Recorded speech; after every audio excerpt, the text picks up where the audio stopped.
Sarah Boone wants all the good evidence, all the incriminating evidence thrown out, and we're going to talk about it in today's video.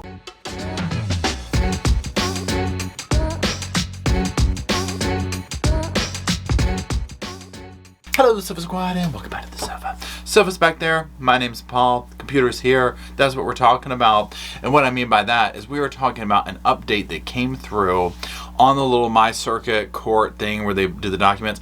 Yo, I don't know how I missed this one, because this is going to be like, you're going to be like, Paul, this isn't new. Like, this is old. Somehow I missed this completely. Okay, all the little chats and stuff like that, pew, right over my head. And it finally hit me to where I was like, wait, the thing being thrown out, what did I miss? When she was per se, I went and looked and I was like, what?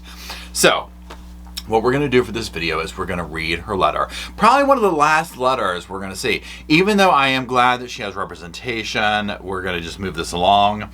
We're going to miss those pro se letters, y'all. Let's be honest. I mean, we could make a little coffee table book, right? I mean, we really could at this point with some just real good one-liners.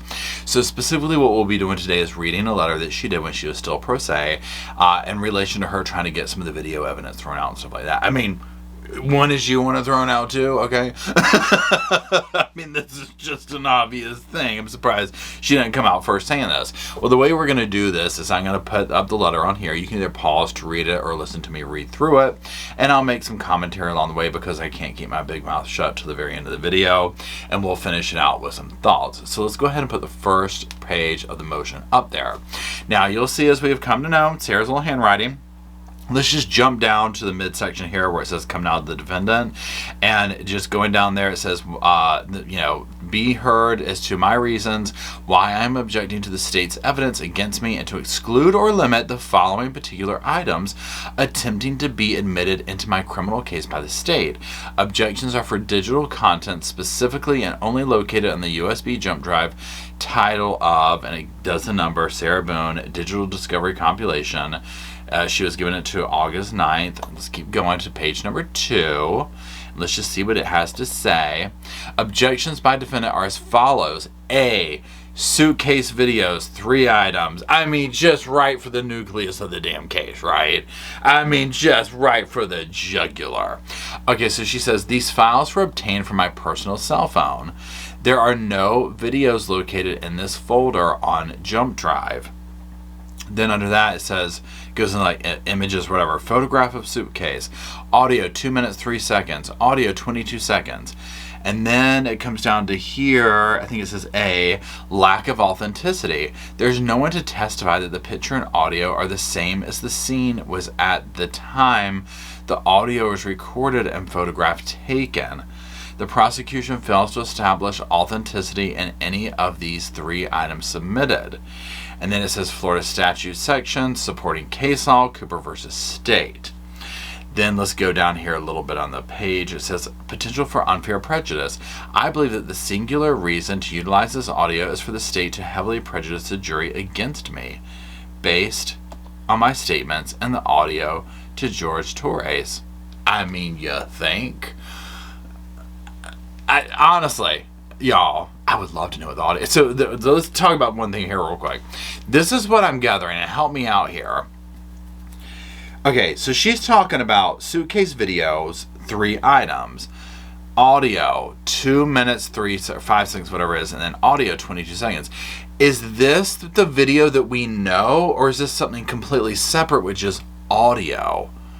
Because I guess I'm confused why she's saying audio. And I'm looking at figure number 2 and 3 at the top where it says IMG 1062, 1063 audio. So you see what I'm saying? Because to me, I'm like, isn't that just the video that we've seen? And yes, there is audio to it, but there's imagery that goes with it too. So I don't know. That part confuses me, the wording of it or whatever. But regardless of it, it's like, well, yeah, honey, this is the whole nucleus of your case. You recorded the man in a suitcase begging to be let out while you mocked him and he suffocated to death. I mean, you know what I'm saying? It's just like, what more do you, I mean, what else is there? Now, here's another thing though. And again, It doesn't hurt to ask, okay? It doesn't hurt to... I get it. Anybody would do this if we were in Sarah's shoes, right? Go back to the case out in New Mexico that we're kind of covering that's been put off or whatever. And Alexi Treviso, I believe is how you say it. I don't have... I'm just now thinking of this. Where they were just able to get all the stuff that happened in the hospital, like, or whatever, like, you know, you can't use that in the case. And now it's going to appeal and stuff like that. Well, there's the whole case, right? There's the whole case. She might, you know, allegedly, right, get away with what it looks like she did. So, and this right here, yeah, if Sarah got rid of all that, oh, please. There's no telling what happened. You know, it's just like, well, yeah, I guess he suffocated. I don't know what he did. You know, I mean, it is what it is. So, I mean, again, don't blame her for asking, but yes, there is a little bit of, like, absurdity to it, obviously. Let's keep going. Okay, so then we go up here. The prosecution's evidence is more prejudice than probative. Florida statute section supporting case law, and it just lists a couple of things. Then C, violation of Fourth Amendment rights, unlawful search and seizure. You know they're going. You know she's going to put that in there. You know she's going to put that in there. The audio was obtained by unlawful search and seizure of my personal cell phone, and the defense moves to exclude under my Fourth Amendment right. And then it goes into the supporting case law. Then the body cam footage. Ew, another really bad one for Sarah. Okay. And it says, you know, death investigation, and then it just lists the other 4 things off here. Let's go to the next page here. Okay, then it says lack of authenticity. Again, all the body cam videos obtained from uniformed officers on the date of the incidents are timestamps and documented incorrectly during the entire use while at the crime scene. Well, okay, we'll just let her out. Give her a honey bun and some soup. Send her on her way. We're sorry. I mean, come on. Come on.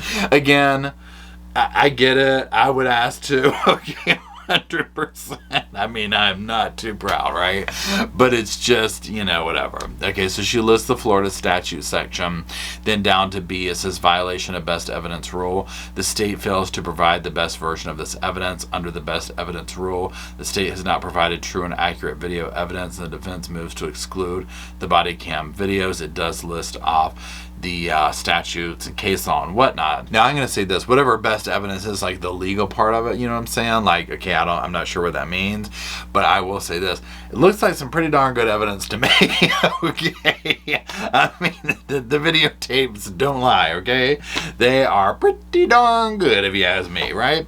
Let's go on down that last thing where it says violation of Miranda rights. The body cam videos recorded me making statements and providing information prior to me being given any Miranda warning. Now, again, like I said with the Alexi thing, now that's different because you're talking about HIPAA and cops and this and that and the other or whatever. But these are real things. I mean, these are why, you know, people ask and I's have to be dotted and T's have to be crossed. Okay, let's move on to the next page. It says there are illegal interrogations and a violation of my Fifth Amendment rights and should be excluded under the exclusionary rule. She lists off the case law and supporting, you know, case laws for that.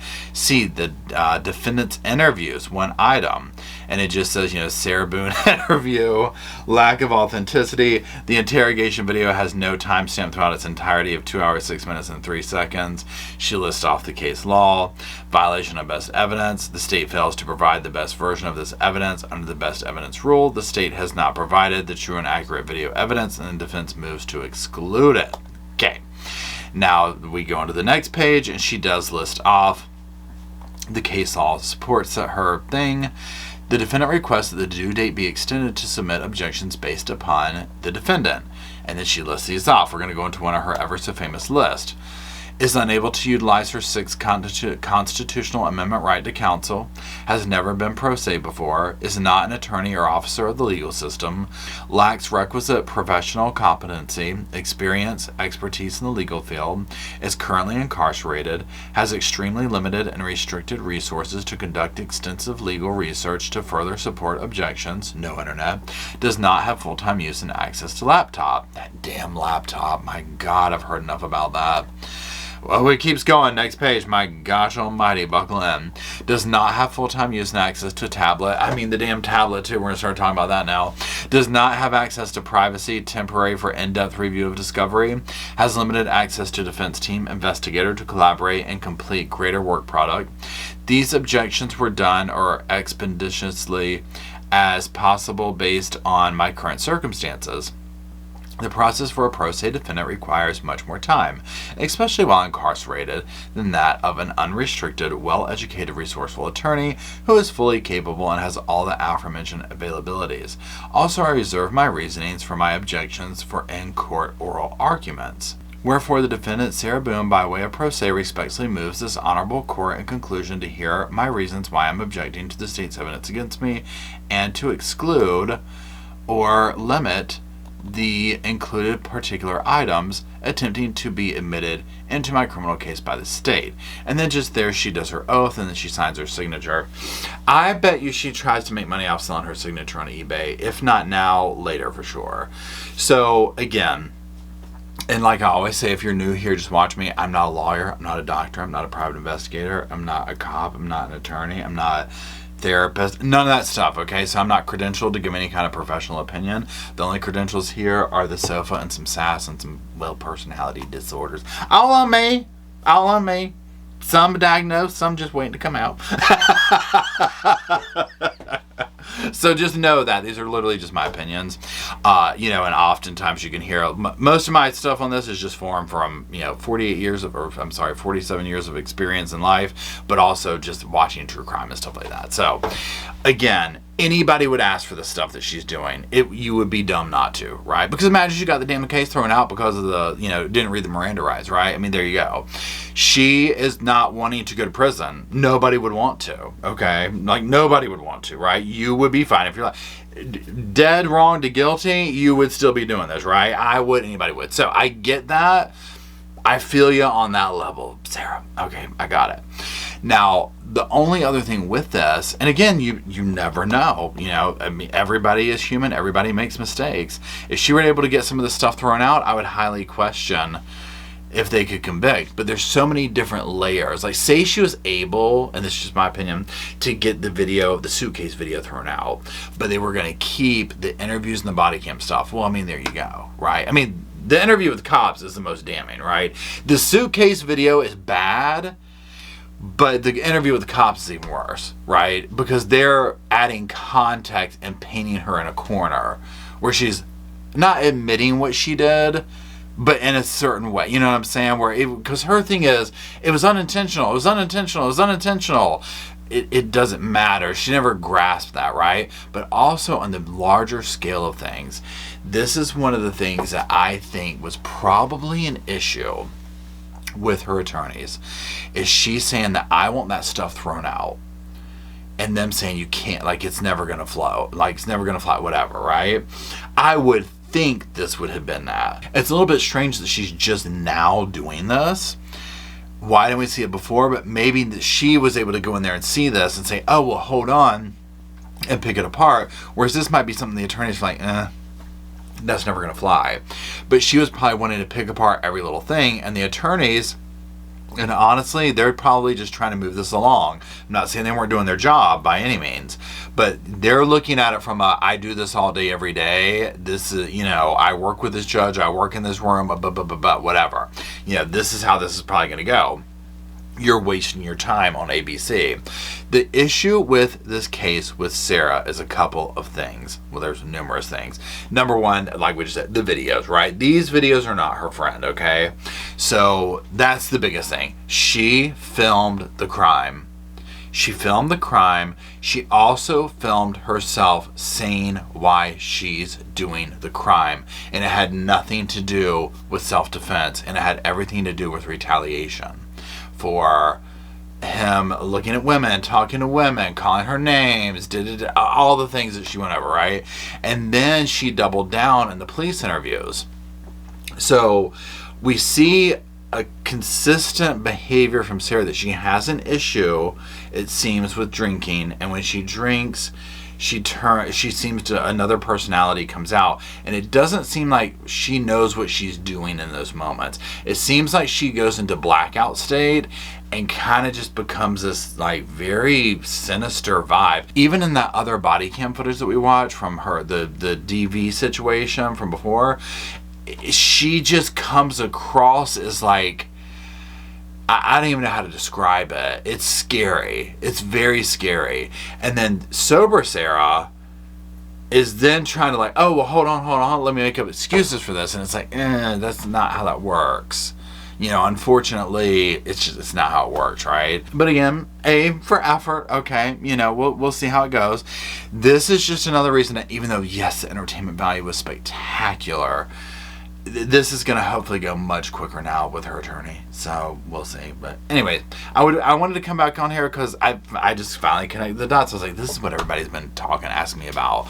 So anyways, that's it. This is fascinating. Let me know what you think down in the comment section. And if you are still watching, well, I appreciate you for doing that. And if you could, drop some sofas off in the little comment section for myself and Roscoe in spirit as we talk about Sarah, Casey Anthony, all the wild stuff we talk about here at the Sofa Squad.